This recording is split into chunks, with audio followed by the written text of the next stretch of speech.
Dali niyo na yan.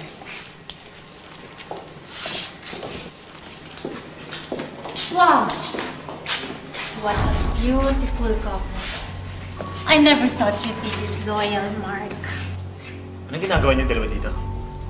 Sinisiguro lang naman namin na makukulong ang babaeng yan. Eh, kaya dapat nung dalawa makulong eh. Kayo yung masasamang tao, kayo mamamatay tao, di ba? Tama na. Never pabayaan mo na sila. Ka na. Don't turn your back on us. Hindi pa kami tapos sa'yo. Anso, tama na! Oo na! Oo na! Nagwagay na kayo! Sinira niyo na yung buhay ko! Ano ba bang gusto ninyo, ha? Pwede ba patahimikin niyo na lang ako? Ito, Stella! Ikaw pa humingi. Sige nga dyan! Mas nga kayo dito! Ikaw pa humingi ng katahimikan? Nakita mo yung ginawa mo sa amin? Ginulo mo ang buhay namin. Hindi lang yun. Pinatay mo ang papa Stella, ko. tama na! Pinatay mo ang papa ko?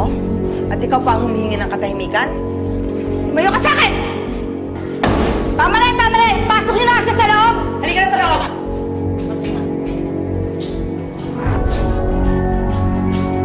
Itong dapat yung dalawang to kinukulong niyo eh. Magkano binayad sa inyo yan? Mahimik kayong dalawa! Pinapala ako kayo, ha? Nakaka-insulto na kayo, ha? Kung ayaw niyo kayo ay pasok ko sa loob, matuto naman kayo rumispeto!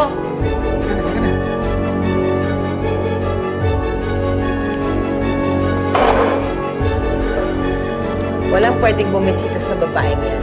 Maski na sino.